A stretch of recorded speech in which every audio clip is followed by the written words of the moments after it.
Beloved keynote speaker, Associate Professor Dr. Zulnaidi, Yaacob, MA, please give applause, and the Dean of FEB Unisma.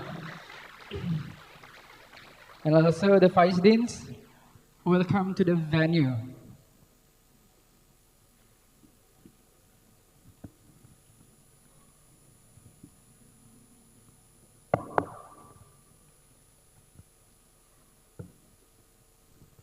Assalamualaikum warahmatullahi wabarakatuh.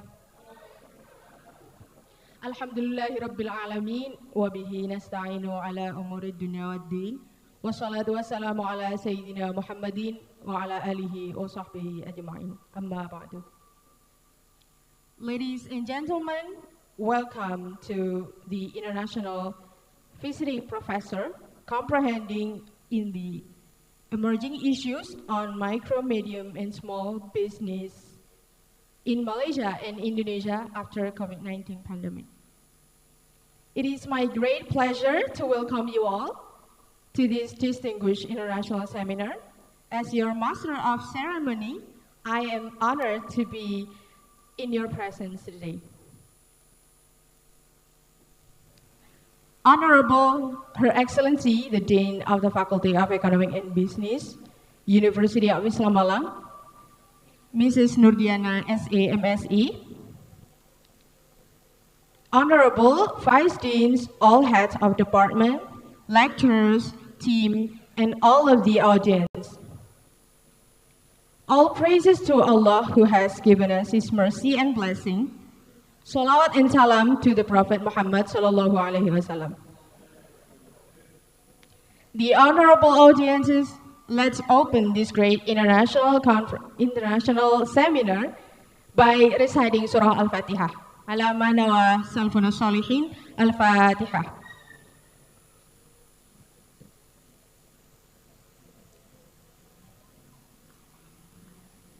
As a symbol of our pride in our nation, we will be singing the Indonesian national anthem, Indonesia Raya, and March Syubbanul Watan. For all of the audiences, please stand up.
hati wahai tanah airku, cintamu dalam imanku, jangan halangkan nasibmu. Bangkitlah hai bangsaku, usapkan hati wahai tanah airku, cintamu dalam imanku, jangan halangkan nasibmu. Bangkitlah hai bangsaku, Indonesia negeriku, engkau panji martabatku. Siapa datang mengancammu, kan binasa di bawah tulimu. Siapa datang mengancammu, kan binasa di bawah tulimu.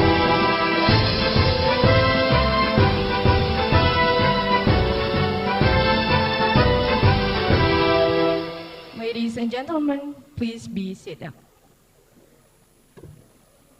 As love to the Prophet Muhammad SAW for the Muslim, let's recite Salawat Nuril Anwar. Allahumma salli ala Muhammad. Allahumma salli ala Nuril Anwar wa sirril asrari wa tiryaqil ahyar wa miftah babil yasari sayyidina wa maulana Muhammadinil Mukhtar wa alihil adhari wa ashabihil akhyar adada ni'amillahi wa ifdali adada ni'amillahi wa ifdali.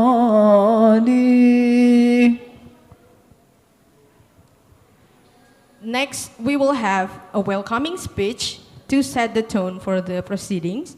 We will hear from the Dean of the Faculty of Economy and Business, University of Islam Malang, and also will officially open this international seminar. Mrs. Nurdiana, SA, MSE, time is yours.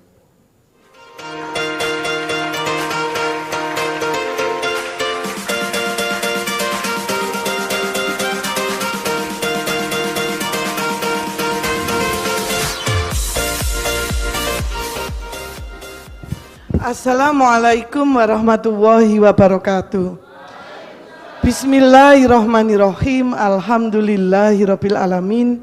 Wassalatu wassalamu ala asrofil anbiya'i wal mursalin wa ala alihi wa ashabi ajmain, amma ba'du. Yang terhormat Bapak Associate Professor Dr. Zulnaidi Yaacob from Universiti Sains Malaysia, selamat datang dalam acara International Visiting Professor yang dihadiri oleh mahasiswa Fakultas Ekonomi dan Bisnis Universitas Islam Malang. Yang kami hormati para wakil dekan, kaprodi, dan juga mahasiswa FEB Unisma yang hari ini tetap bersemangat untuk mengikuti kegiatan International Visiting Professor dari Malaysia. Pertama-tama marilah kita panjatkan puji syukur kehadirat Allah Subhanahu wa taala yang senantiasa memberikan kita rahmat dan hidayahnya, kesempatan, kesehatan, dan rezeki sehingga bisa menjalankan kegiatan ini dengan kondisi sehat walafiat. Sholawat serta salam tak lupa kita curahkan kepada junjungan Nabi besar Muhammad sallallahu alaihi wasallam yang telah membawa kita dari jalan kegelapan menuju jalan terang benderang, yaitu Adinul Islam. Para hadirin yang kami hormati, terutama mahasiswa FEB Unisma yang kami cintai, hari ini merupakan hari yang sangat membahagiakan. Ini merupakan kesempatan emas bagi kalian semua. Kita menghadirkan expert di bidang entrepreneur dan juga manajemen accounting maupun financial management, yaitu Bapak Associate Profesor Dr. Zulnaidi Yaacob secara luring. Selama ini kita aktif menjalankan kegiatan internasional webinar, tapi di masa pandemi secara daring. Hari ini beliau berkenan hadir secara luring, maka dari itu kita berikan big applause kepada beliau. Dan terima kasih atas kehadirannya mau membagi ilmu kepada teman-teman sekalian. Hari ini kita akan mengupas tentang small business entrepreneurship, yaitu merupakan sektor ekonomi yang banyak menopang pembangunan Indonesia, bahkan di dunia. Kita tahu penggerak dari sektor ekonomi Indonesia itu mayoritas didominasi oleh UKM. Nah, untuk itulah kita tahu bagaimana menyerap tenaga kerja yang demikian banyak, bagaimana meningkatkan PDRB, tapi UMKM itu menghadapi segudang kendala. Entah itu problem kaitannya pembiayaan, terbatasnya akses modal, pengelolaan, sumber daya yang kurang kompeten, maupun kaitannya dengan terbatasnya lingkungan hukum yang mendukung bagaimana UMKM itu bisa eksis. Apakah ini terjadi di Indonesia? Apakah di luar negeri juga gitu? Saya sering membaca di dalam paper-paper yang diriset baik itu di Ghana, Afrika ya, atau mungkin di negara lain. Ternyata problem itu hampir sama yang terjadi di Indonesia. Hanya yang menjadi problematika bagaimana menspesifikasi mengklaster SME di Indonesia dengan di berbagai negara itu sifatnya belum universal, sangat berbeda-beda. Nah, untuk itulah kita patut dan fokus untuk belajar tentang SME dan bagaimana nanti kita berharap sejalan dengan visi misi FEB Unisma, salah satunya adalah misi entrepreneurship. Dan saat ini Unisma juga memasuki tahap milestone Entrepreneur University. Tentunya semua aktiviti itu banyak difokuskan ke entrepreneurship. Baik itu mahasiswa maupun dosen, riset dan lain sebagainya. Nah, untuk itulah kita melihat banyak kendala yang terjadi di UMKM, apalagi pandemi kemarin hampir 2 tahun matinya UMKM di Indonesia. Berbagai supporting telah dilakukan melalui kebijakan pemerintah, ataukah itu stimulus dana, termasuk juga terkait juga kemudahan membayar pajak dan lain sebagainya.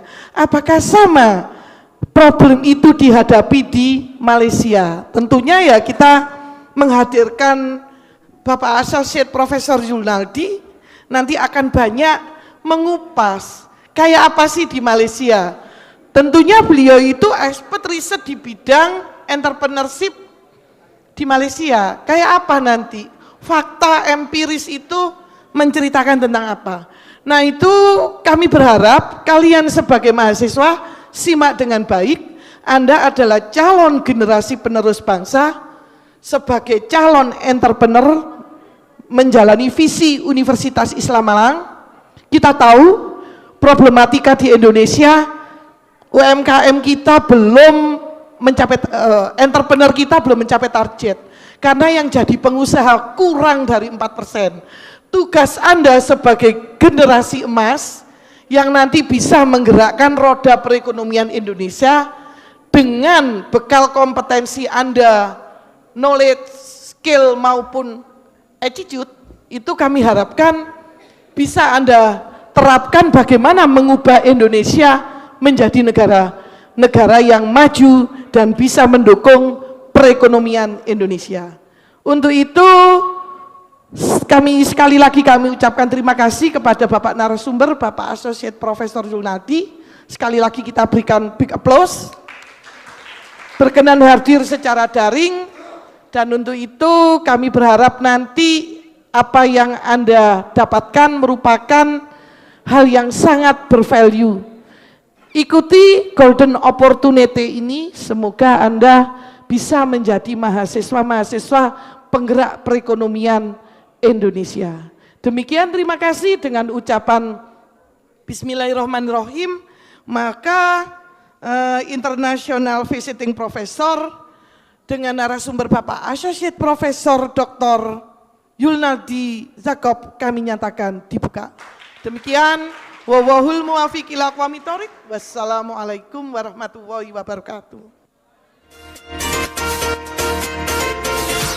Thank you so much for the Dean, and the next is giving a certificate of appreciation. Therefore, we invite Associate Professor Zulnaidi Yaacob to receive the certificates for the speaker for today's session. Okay, ladies and gentlemen, please give a round of applause.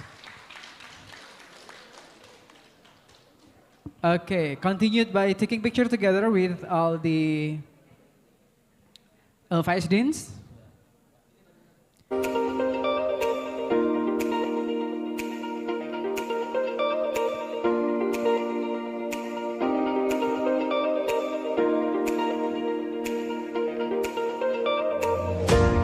Okay, informal picture.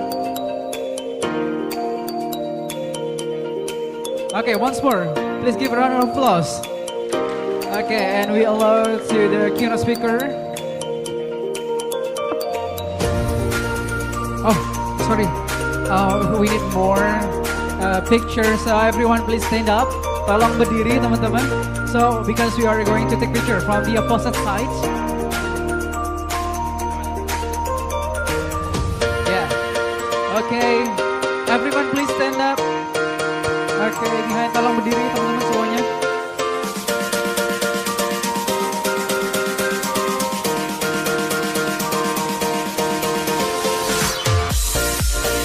Thank you so much.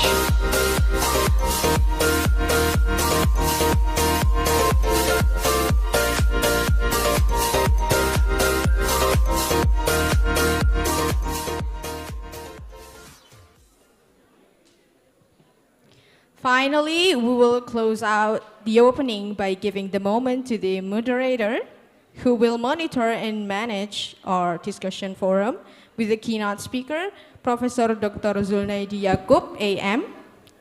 We will then proceed to the main event, where we will hear from the speakers who will provide insights on the topic of comprehending the emerging issues on MSME's accounting in Malaysia and Indonesia after COVID-19 pandemic. Thank you for joining us this morning for the opening events. We hope that you will enjoy the discussion forum and gain valuable insights and knowledge from our distinguished speaker. Let's close this agenda by reciting Al-Asr and Hamdalah together. Wallahul muwaffiq ila aqwamit thoriq. Wassalamualaikum warahmatullahi wabarakatuh.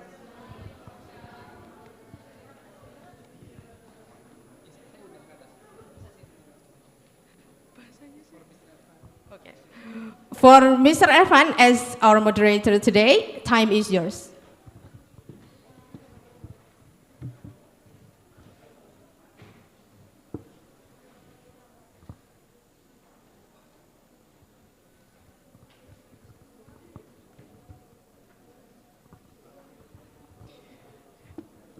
Assalamualaikum warahmatullahi wabarakatuh.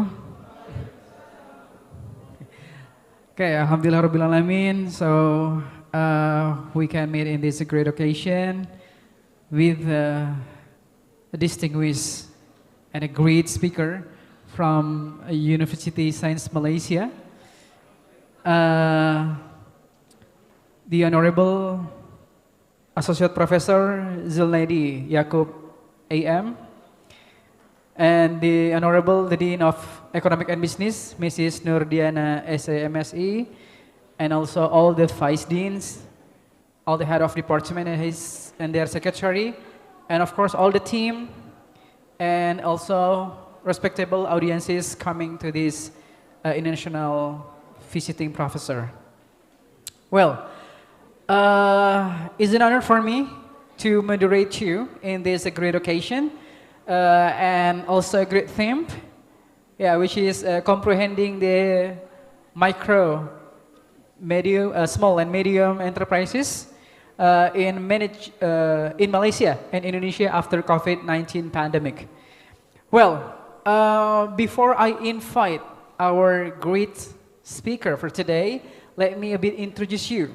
Okay, that as previously mentioned, that his CV is 18 pages, so we cannot explain here. Jadi CV beliau sudah tidak bisa dipertanyakan lagi, sangat banyak, dan expertnya beliau sudah publikasi di berbagai macam jurnal internasional.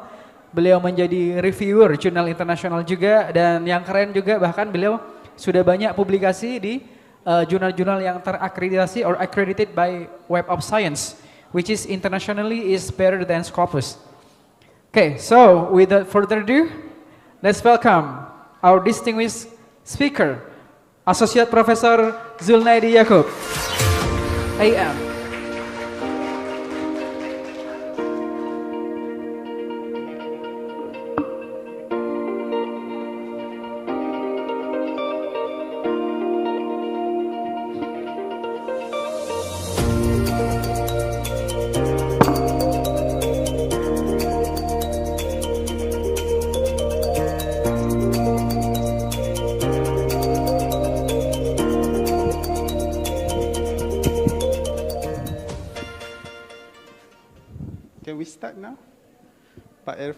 Can we start? Okay. Assalamualaikum warahmatullahi wabarakatuh. Selamat siang Okay. Bismillahirrahmanirrahim. Okay. First of all, thank you very much to the Fakulty of Ekonomi and Business, FAB, Unisma, terutama kepada Budikan, for accepting my request to visit Unisma. Thank you also to Pak Irfan, our moderator, for the program today, and especially thank you very much to, I think, the most special attendees of the event today, the students of Fakultas Ekonomi and Business, FAB Unisma. This is my third time in Malang. The first time I came to Malang, only a very short visit from early morning, and then I came back. Then I'm going back to Surabaya on the same day. Okay.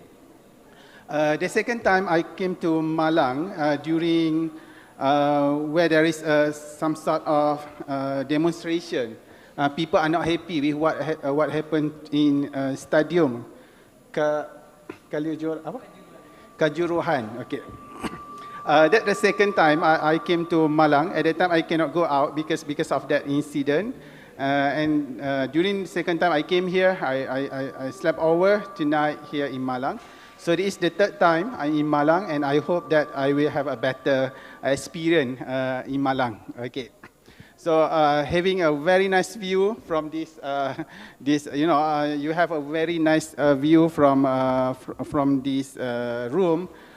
It's very conducive environment for you to be no reason for you to committed and give commitment to your study. So alhamdulillah hari ini kita berada di sini. Bahasa Melayu boleh faham? Okay.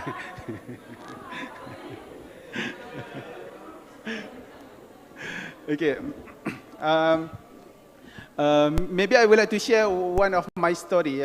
Yesterday, I went to the mall near to Unisma. What is the name of the mall? Matos.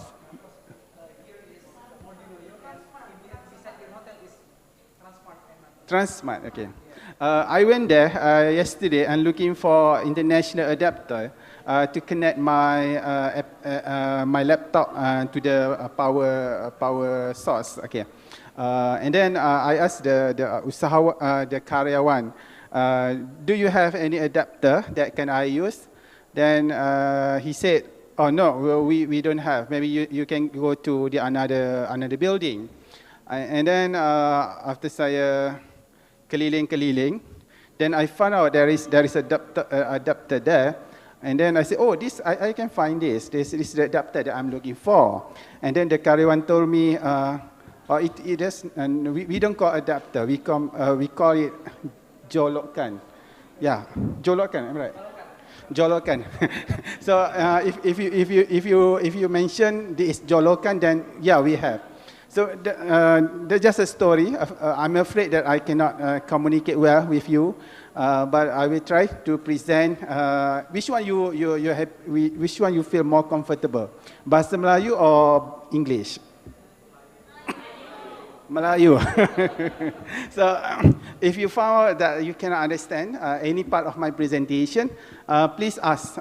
Inshallah, I will explain to make sure that you can have a better understanding. So, okay, terima kasih. So the main reason why I'm here today with all of you berdiri di sini adalah untuk berkongsi sedikit penelitian dan juga perkembangan apa yang berlaku di Malaysia, terutama dari dua perspektif. The impact of the COVID-19 pandemic on personal financial status, dan kedua dari segi SME financial status. Yeah, maybe next. Okay, so we're going to look into these two issues. Bagaimana pandemik COVID-19 telah memberi kesan ke atas individu dari sudut pengurusan kewangan, financial management, atau financial condition, keadaan kewangan, dan juga kedua kita melihat bagaimana COVID-19 pandemic telah memberi impak atau dampak di Indonesia kepada UMKM, ya, usaha menengah, usaha mikro kecil menengah, ya, dari segi cabaran kepada sebuah perniagaan. Okay, next, ya. Okay, so this is among the agenda that we're going to discuss today. Okay.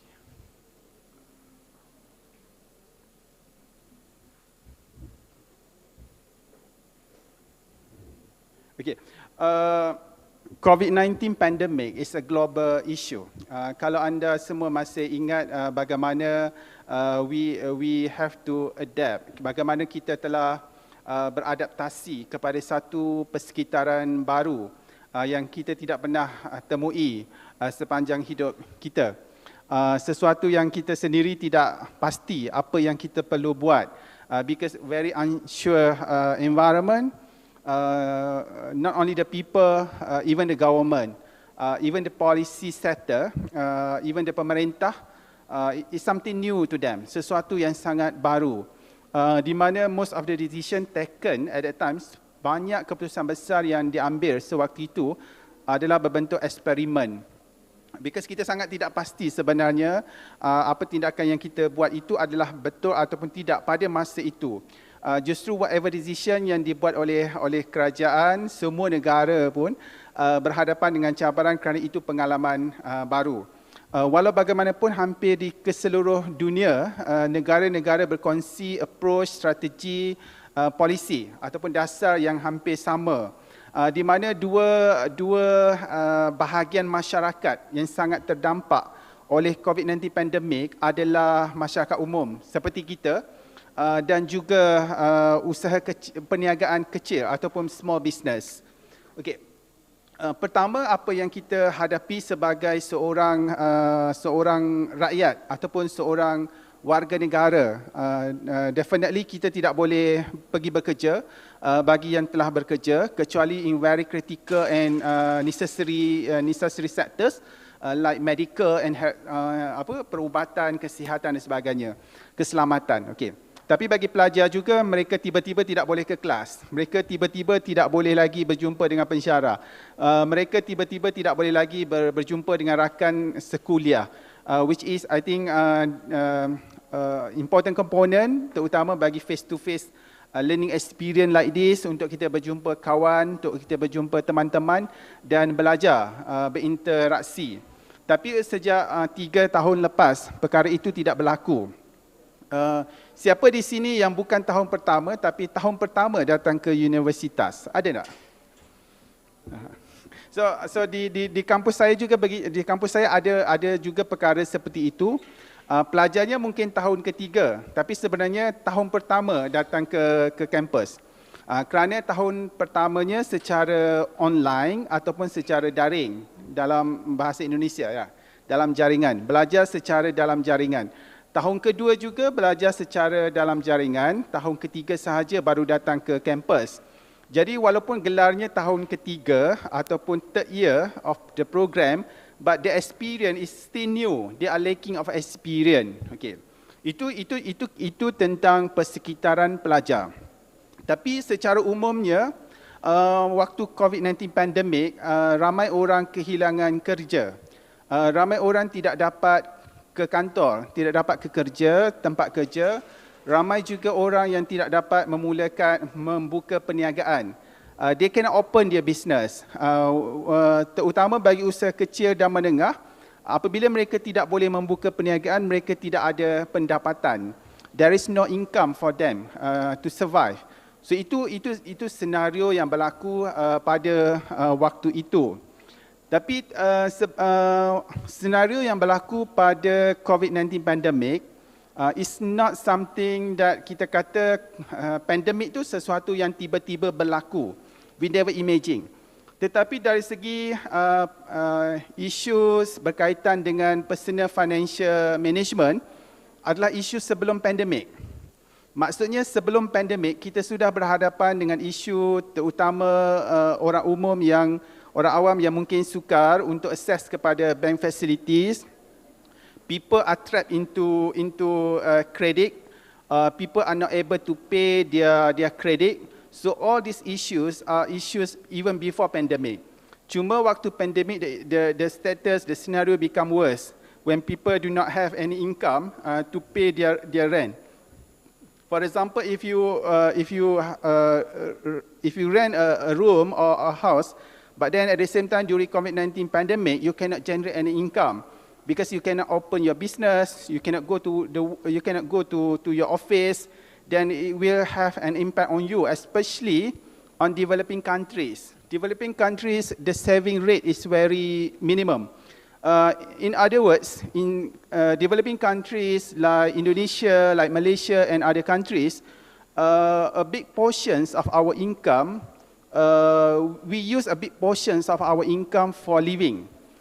In other words, kita cuma memperuntukkan sebahagian kecil sahaja untuk simpanan, emergency purposes. Therefore, during the pandemic, many people are not able to survive because first they do not able to generate new cash flow because they not able to open their business and they not able to generate new income. Yang kedua, they have to use their saving to survive during pandemic. But because of low amount of saving they have, so the time or duration for them to survive is very short, sangat pendek. Mereka tidak boleh survive untuk tempoh yang lama. Okay, itu isu yang berlaku kepada kebanyakan orang waktu pandemik, terutama bottom 40% of the people, low income group, low income family. Okay.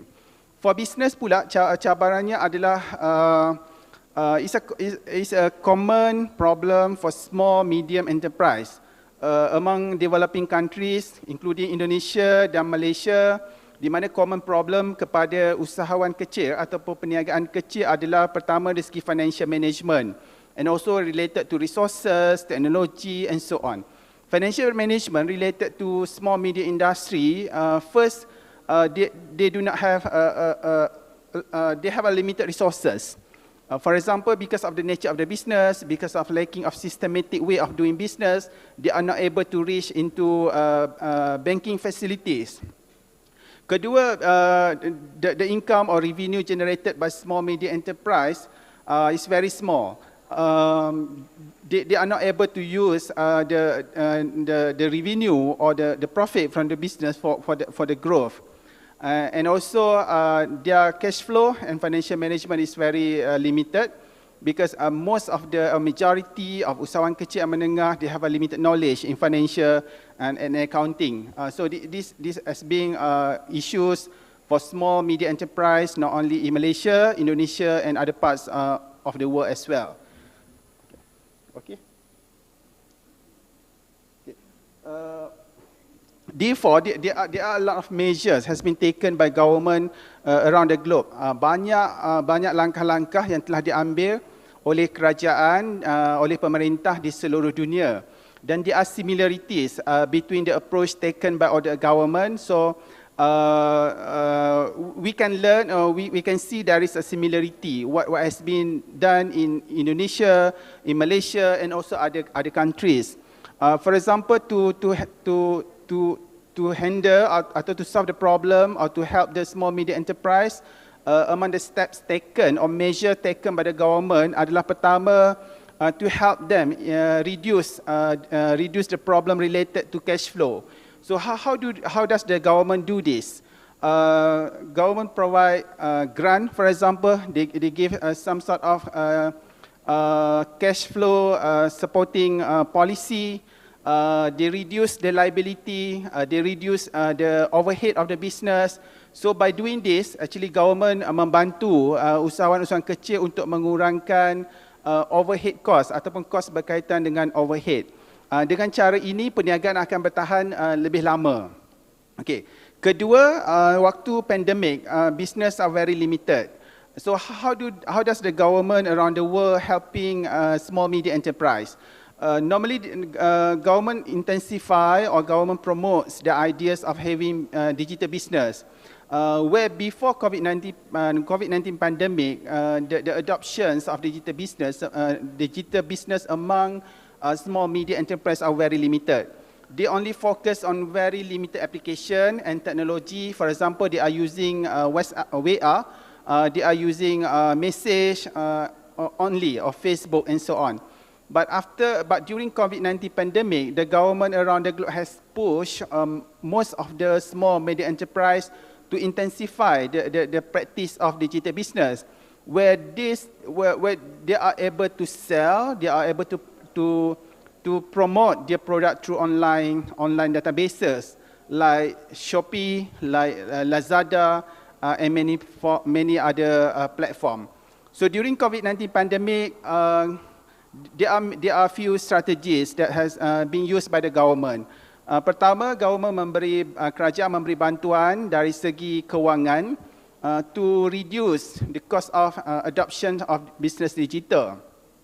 Di mana waktu pandemik, kerajaan memberi secara gratis ataupun memberi bantuan bayaran supaya perniagaan kecil dan menengah tidak perlu membayar untuk mempunyai platform atas talian. Kedua, pemerintah menyediakan latihan. They train entrepreneurs, so they are ready and they believe in digital business. Ketiga, government gives some sort of subsidy to the transaction, online transaction, to encourage not only seller but to encourage buyer among the public. Therefore, apabila ada lebih ramai membeli melalui atas talian, maka urus niaga di atas talian itu menjadi semakin menarik kepada usahawan kecil. So itu antara approach taken by the government in order to reduce the burden of small medium enterprise during COVID-19 pandemic. Again, antara masalah terbesar waktu COVID-19 pandemic, bukan tak ada produk, bukan tak ada services, but they are not able to generate income. Because of the face-to-face transaction. At the same time, government introduced a lot of restriction. For example, in Malaysia, we call movement control order. Perintah Kawalan Pergerakan. In Indonesia, they call perintah. What is the restriction implemented by the government during COVID-19 pandemic? Perintah pergerakan peraturan menghalang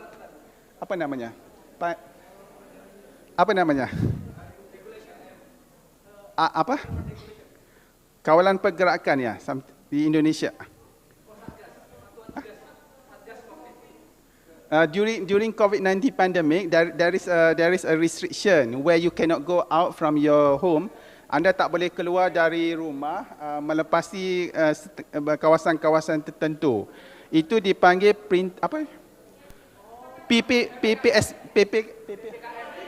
PPKM. Perintah pembatasan, Yes, so perintah pembatasan pergerakan itu kegiatan masyarakat. Even during COVID-19 pandemic yang sangat tinggi, itu memang tidak boleh keluar kan? Itu memang tidak boleh keluar rumah. So bila tak boleh keluar rumah, you cannot do the transaction. So nobody can run their business because no one is going to buy. Therefore, they need to subscribe into online or digital business. Okay, next. Okay.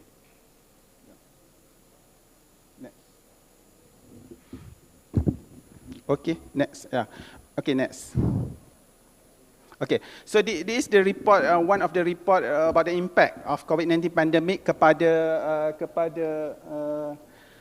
SME, di mana this report is based on what has been the assistance provided by the Malaysian government. So majority of the respondent agree that 70% of the respondent agree bahawa bantuan kerajaan adalah sangat signifikan dan sangat mustahak untuk mereka bergerak ke hadapan for SME. So in other words, SME majority still not able to independent because of the limited resources they have. Among the factors that contributed to this because of short-term vision ataupun short-term perspective of most of the small business. Therefore, small business, they are struggling actually. They are struggling to have long-term perspective in terms of having business growth for their business. Okay, next. Okay, next.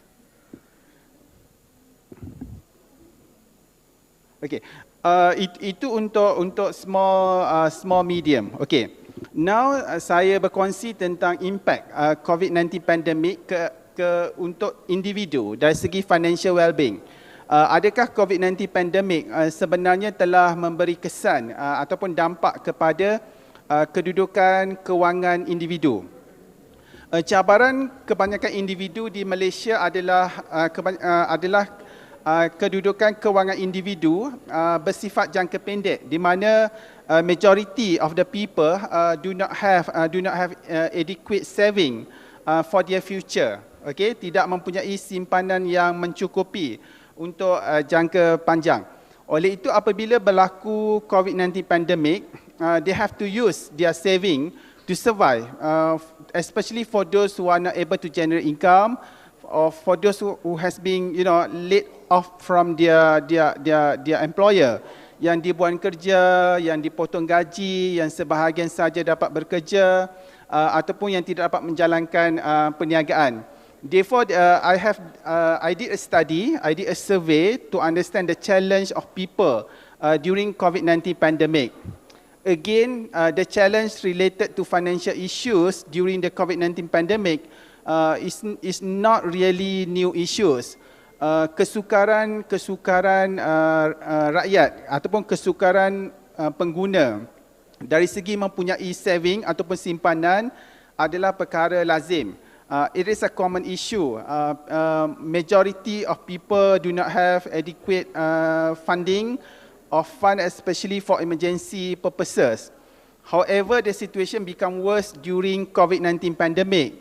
Because during COVID-19 pandemic, they have to use their saving where the purpose of saving is actually for the long-term perspective. So due to the pandemic, people are not able to generate new income. At the same time, people have to use their saving in order to survive. Okay, next. Okay, so this study, data for this study was collected from 400 respondents. Okay. Okay, so this is the data of the respondent. Okay, next. Okay, next. Okay, if you would like to know more about the data and about this study, maybe we can discuss later. Okay, next. Okay, so majority of the people in Malaysia in this survey, they are happy with the approach or strategy taken by the government. Memastikan rakyat ataupun penduduk menerima sesuatu pakej rangsangan adalah sangat mustahak, sebab jika pakej rangsangan tersebut bagus dan baik tapi ia tidak disokong ataupun tidak mendapat tanda positif daripada rakyat dan ia sukar untuk berjaya. Oleh itu adalah penting apabila sesuatu polisi dibuat, termasuk waktu COVID-19 pandemik, polisi tersebut disokong oleh ataupun dipercayai oleh rakyat bahawa polisi tersebut akan dapat membantu mereka mengurangkan masalah yang mereka hadapi. Okay, next.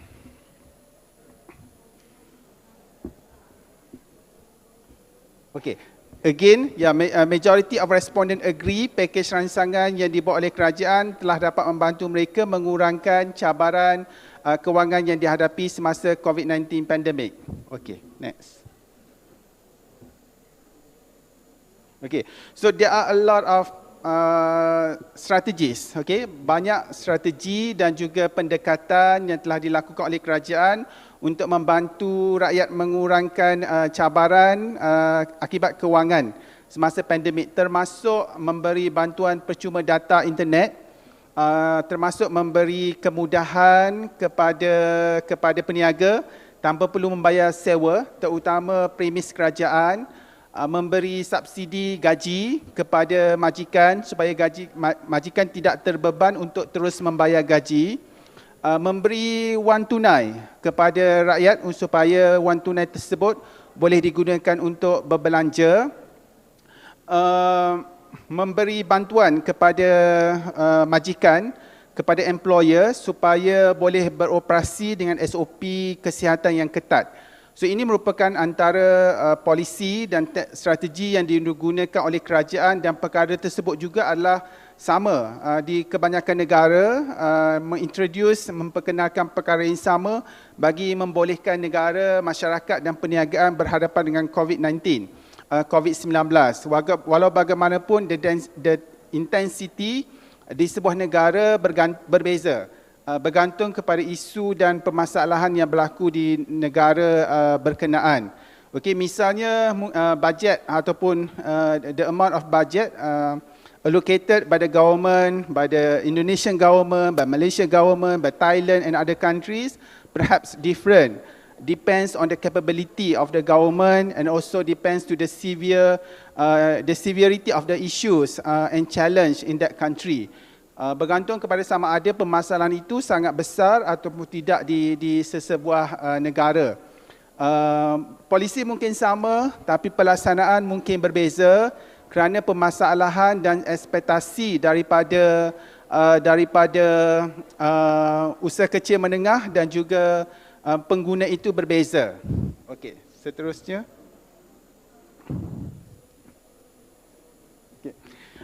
Therefore, in order to ensure that you have a good financial well-being. Okay, financial well-being ni maksudnya kesejahteraan kewangan.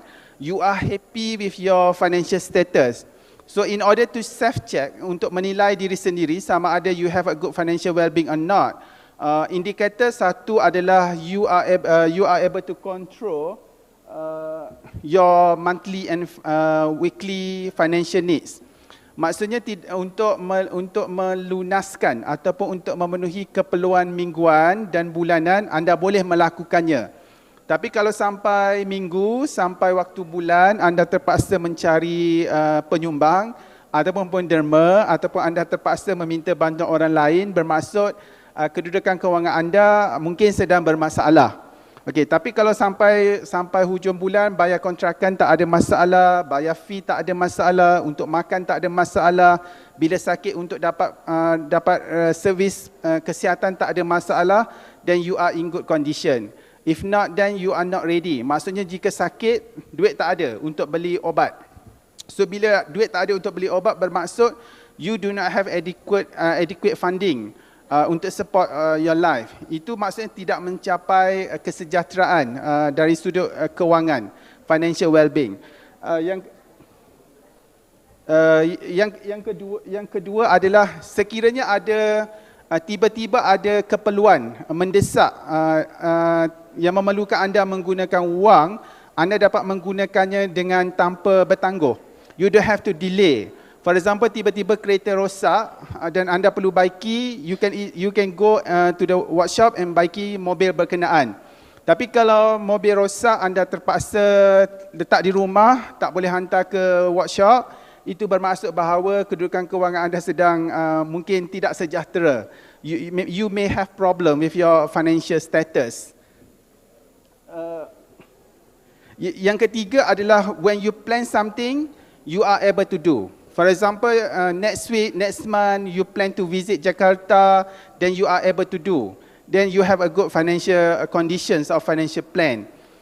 But if you have planned something, but apabila sampai masa untuk melakukan perkara tersebut, you are not able to do, then looks like you have kelemahan, weakness in your financial planning. So itu menunjukkan ciri-ciri kita tidak mempunyai pengurusan kewangan yang baik. Yang seterusnya adalah, you are not able to decide what is important in your life because of financial constraint. For example, you would like to give hadiah kepada seseorang sempena hari jadinya ataupun hari ulang tahunnya. Tetapi anda tidak boleh melakukannya walaupun anda ingin melakukannya disebabkan oleh financial constraint. Itu bermaksud bahawa anda mempunyai kedudukan kewangan yang tidak baik. Okey, so ini semua adalah indikator untuk menilai diri sendiri sama ada anda mempunyai kesejahteraan, a good financial well-being or not. First, you are able to make decision apa yang you suka. Nak beli baju ni boleh beli, nak beli kasut ni boleh beli, then you have a good financial well-being. Kedua, you don't have to delay. Kereta rosak boleh baiki, jam rosak boleh baiki, baju rosak boleh baiki. So you have a good financial condition. Ketiga, you don't have to delay your needs of interest. Maksudnya kalau nak you decide nak pergi Jakarta, you dapat pergi. You decide nak pergi Bali, you dapat pergi. Tapi kalau you decide nak pergi tapi you tak boleh pergi, means you have financial difficulty. Okay. Itu merupakan antara cara untuk menilai kedudukan kewangan kita. Why we need to assess this? Sebab bila kita nilai status kedudukan kewangan kita, it help us from moving further. Maksudnya kalau ini pun kita dah tak mampu buat, we need to recheck our lifestyle. Mungkin kalau kita minum kopi harganya $3, mungkin kita kena kurang kepada minum kopi harganya $1 per cup. So itu maksudnya kita kena do something in order to regain back our financial well-being. Sometimes we work harder, we do more activities in order to generate more revenue or more income. If we are not able to generate more revenue, then we do something that can help us to reduce the cost of living. For example, kalau kita tinggal dari kampus 20 km and we feel that we need to move lebih dekat supaya kita dapat mengurangkan kos, then we should do that in order to reduce the cost of living. So there are two types of how we manage our financial well-being. Either we generate more income or we reduce the cost of living. But again, it's not simple like that. It's not like mathematical formula. There are certain things you need to think of or you need to consider.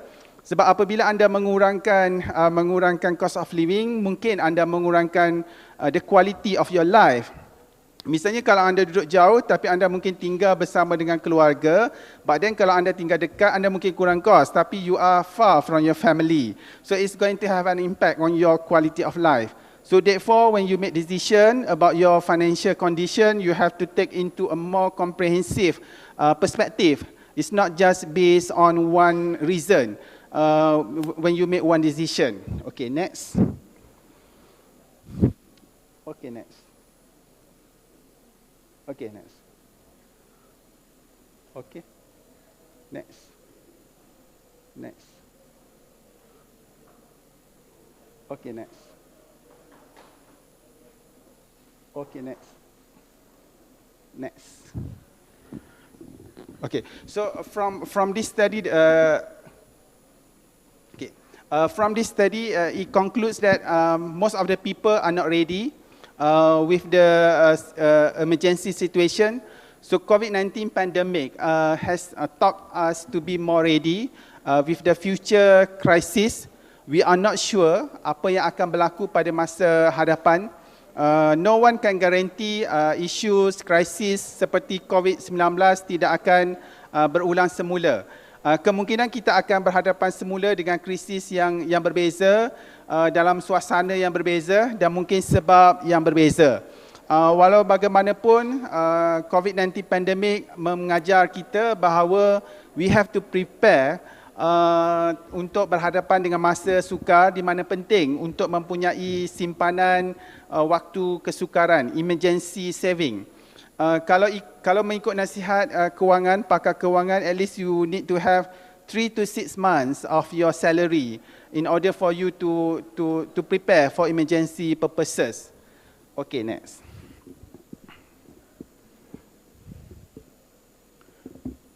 Tak ada? Habislah. Dah habis.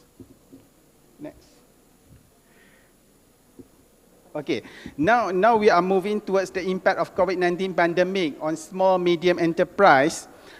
Small medium enterprise UMKM di Malaysia and Indonesia, the similarity is they are the majority of business.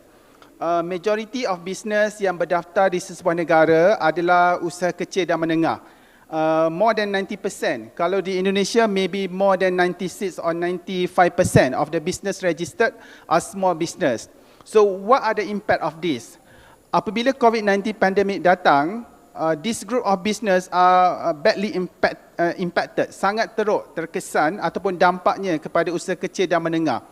Apabila ia berlaku, kerajaan terpaksa mengumumkan polisi dasar to help this group of business. Kenapa kerajaan perlu buat begitu? Sebab jika kerajaan tidak membantu usaha kecil dan menengah and all this business collapse, bukan sahaja business tersebut yang collapse, tetapi dia family and also dia employee. So apabila dia family collapse, dia employee collapse, dan government terpaksa akan memberi bantuan sosial ataupun social help program. Therefore, untuk menghalang perkara tersebut berlaku, kerajaan seluruh dunia termasuk Indonesia dan Malaysia dan negara-negara lain, they introduce a lot of incentive to ease the burden of small media enterprise to remain the business. So during COVID-19 pandemic, apa yang dibuat oleh kerajaan adalah to make sure the business is remain there. Cuma menunggu masa sahaja. Apabila COVID-19 pandemic over telah berlalu, they are able to survive. Sebab kalau masa COVID-19 pandemik, perniagaan ini tidak dapat bertahan dan tutup, untuk mereka memulakan perniagaan selepas pandemik akan menjadi lebih sukar. Jadi apa-apa sahaja yang dilakukan oleh kerajaan semasa pandemik COVID-19 adalah untuk memastikan perniagaan ini bertahan. Dan we are not talking about growth, we are not talking about making profit semasa COVID-19 pandemik. Cuma memastikan perniagaan ini dapat mempunyai cash flow yang positif, supaya peniaga dapat mengekalkan perniagaan, pada masa yang sama mereka tidak menambah hutang baru. So itu senario yang berlaku untuk usaha kecil dan menengah. Oleh itu, apabila kerajaan melancarkan polisi dan dasar, kerajaan fokus pertama untuk membantu usaha kecil dan menengah menjana cash flow, menjana tunai. Sebab masa COVID-19 pandemic, business is very limited. So how do they do their business? Through business digital, seperti saya katakan tadi. Kedua, kerajaan memberi bantuan tunai to ease the burden. Dengan bantuan tunai yang perniagaan dapat daripada kerajaan, kerajaan boleh membayar gaji. Usahawan, owner, businessman can pay the salary of their workers. Mereka juga boleh membayar sewa. Mereka juga boleh membantu mengurangkan kos perniagaan. Kerajaan juga membantu memberikan dana dalam bentuk tunai, dalam bentuk grant, dalam bentuk pinjaman. Supaya dengan ada positif cash flow ini, maka perniagaan boleh berkembang dan juga boleh bertahan. Okay, next.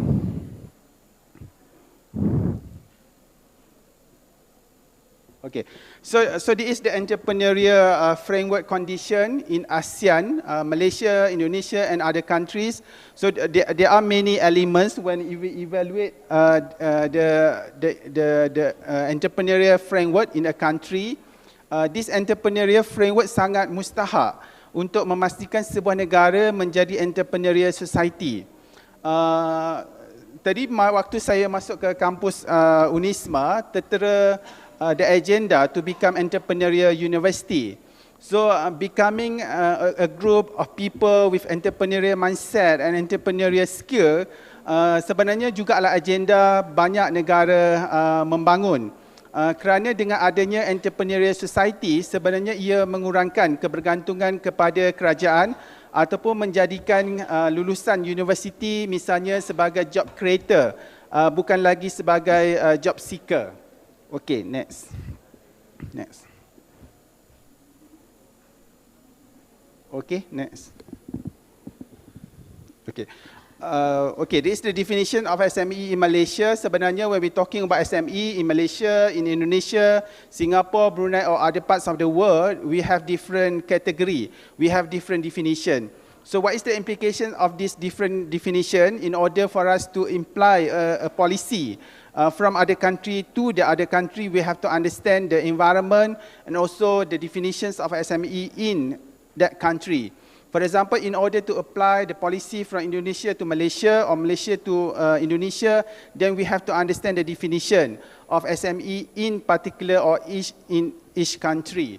Because the definition has an impact on the type of policy that are applicable and suitable for the each country. Okay. It is the contribution SME, just like I have explained to you.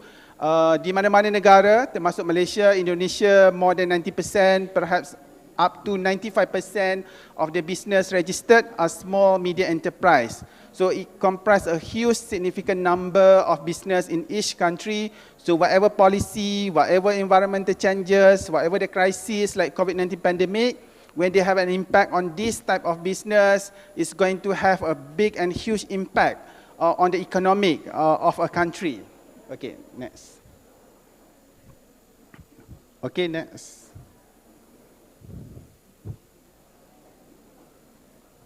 Okay, so if you ask people during COVID-19 pandemic, how COVID-19 will have an impact on the business, I think majority of the SME would say that COVID-19 pandemic has impacted their business. Either they reduce the revenue or they have to, they have to reduce the number of their employees. They are not able to launch new product. They are not able to create new market. They are not able to open new branches, for example. So COVID-19 pandemic has a huge impact on the business. It has been proven. It has been reported by many reports from different agencies. Okay. Okay, this is an example of paper cutting explaining about the impact of COVID-19 pandemic on business, especially transportation or logistics among the sector that receive very huge bad impact due to COVID-19 pandemic. Okay. Okay, next. Okay, next. Okay, so all the next slide are talking about the policy introduced by the government in Malaysia in order to help small medium enterprise to survive during COVID-19 pandemic and also to overcome the problem associated with perniagaan kecil dan menengah seperti saya katakan cabaran dan hambatan ataupun permasalahan yang dihadapi oleh usaha kecil yang menengah. Pertama adalah mereka tidak dapat membuat jualan. Apabila mereka tidak dapat membuat jualan, mereka akan mendapat pendapatan yang kurang. Reduce the revenue. Apabila pendapatan berkurang, pada masa yang sama, kos perniagaan masih berjalan, where they need to pay all the rental, they need to pay salary, they need to pay another cost, then it will have an impact to negative cash flow. Apabila perniagaan mempunyai negative cash flow dan mereka mungkin tak boleh survive ataupun bertahan masa COVID-19 pandemic. Apabila mereka tak boleh bertahan, if they stop doing business, it's going to be satu kerugianlah kepada ekonomi dan kepada negara kerana apabila SME tidak dapat bertahan, peluang pekerjaan akan menjadi semakin kurang. Rakyat tidak dapat menjana lebih banyak pendapatan and also the development of small medium enterprise are related to the creativity, innovation of a society. Okay, okay, next. Okay, so this is the process, the step taken by the government in order to help small medium enterprise during the during the time where COVID is almost everywhere, until towards the end where we are able to recover from the impact of the COVID-19 pandemic. Okay. Okay, so this is among the initiative. Maybe we can discuss further after this. If you would like to know about the initiative taken in Malaysia, but in general, there is a study that compare the initiative taken in each country in order to see the effectiveness of each initiative, which one has received well accepted by the SME, and which initiative that need to be relooked. So this is a good lesson for all of us, merupakan satu pengalaman pembelajaran yang baik untuk kita belajar bagaimana menangani krisis dan juga bagaimana menyediakan usaha kecil dan menengah untuk berhadapan dengan krisis mungkin pada masa hadapan. So again, as a conclusion, COVID-19 pandemic is a crisis, health crisis, krisis kesihatan yang mengajar, yang memaksa kita to change our lifestyle behavior, to change many things in our life, termasuk the way we learn, the way we teach, and also the way we do business. Maybe I can stop there, but if you maybe if you have any further question, then we can discuss further about the impact and the issues of COVID-19 pandemic on financial well-being, individually and also household financial well-being, and also SME financial well-being. Yeah, thank you.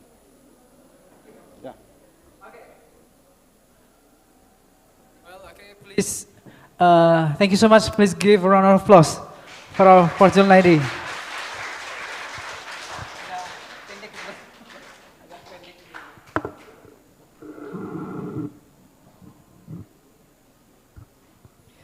Okay, well, of course, there are a lot of questions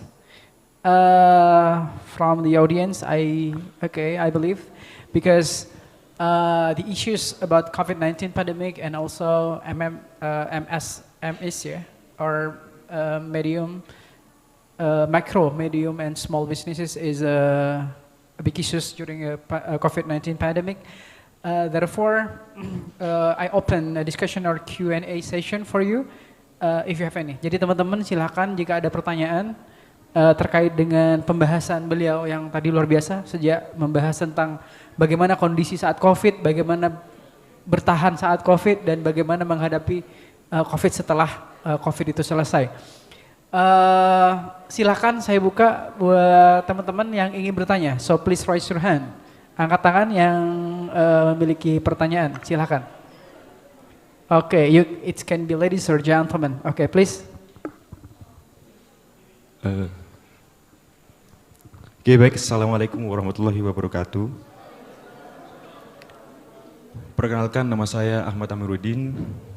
Jadi semenjak COVID-19 2 tahun kemarin, banyak UMKM yang terkena dampaknya, sehingga menyebabkan kegagalan pada UMKM.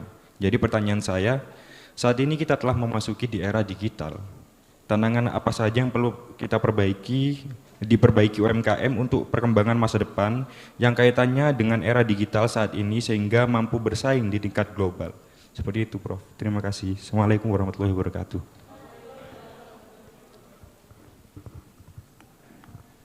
Okey, terima kasih atas soalannya. Namanya siapa ya? Amir.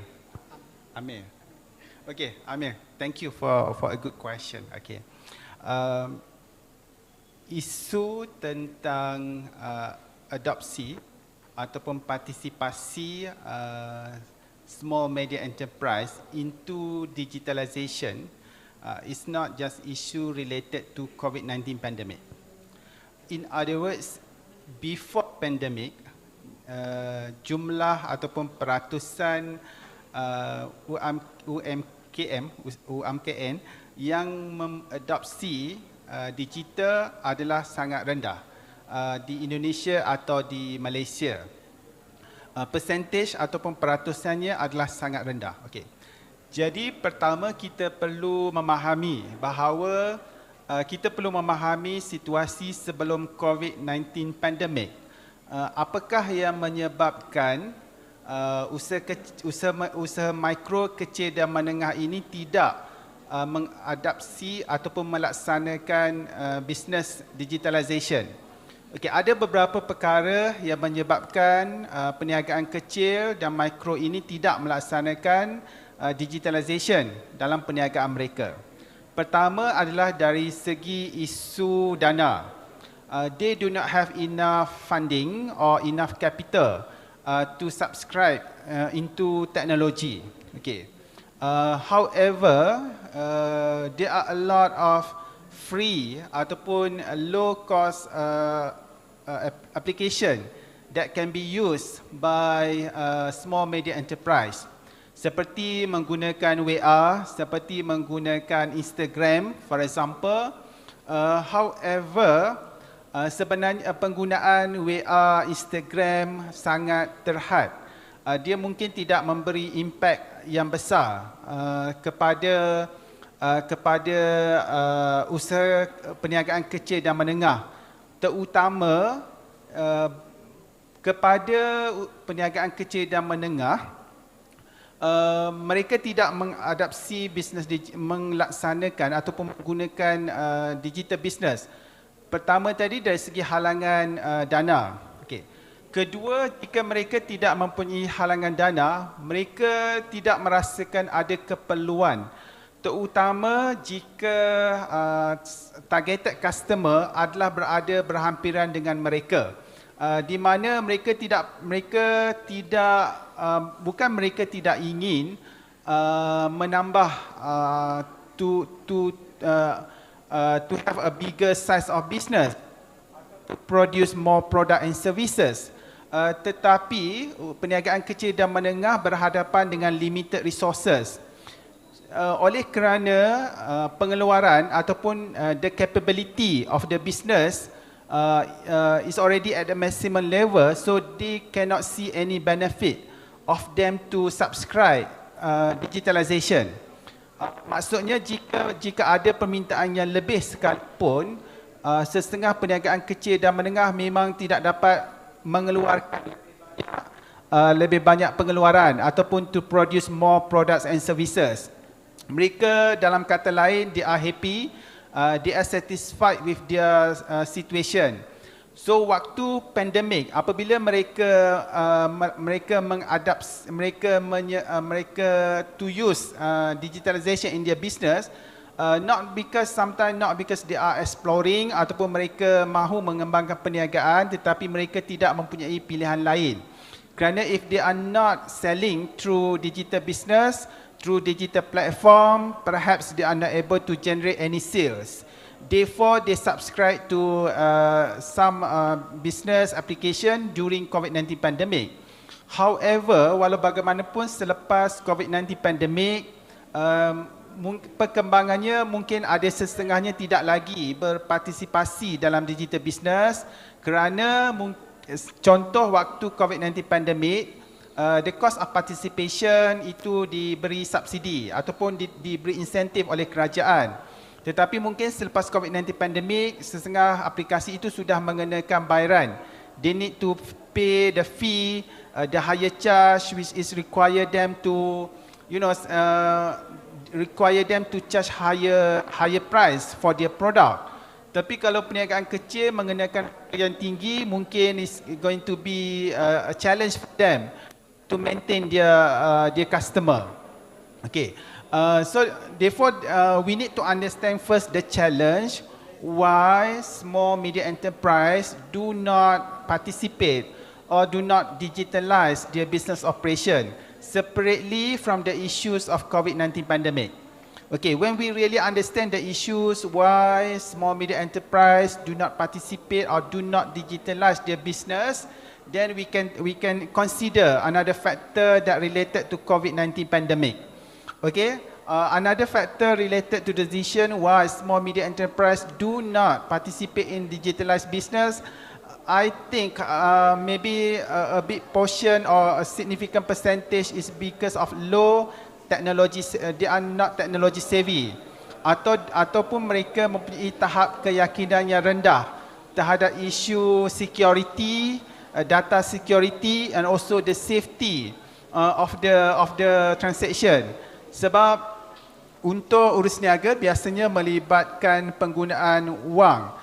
Jadi tidak semua teknologi, mungkin kalau teknologi yang berharga rendah, mungkin berhadapan dengan isu safety and security.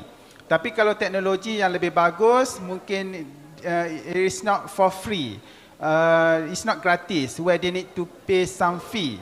So for small media enterprise, they perhaps consider this as part of their cost of business. And again, for small media enterprise, they try to reduce the cost of doing business. Okay, perhaps I have shared with you so few points or few reasons why SME do not all out to digitalize their business. Is it okay?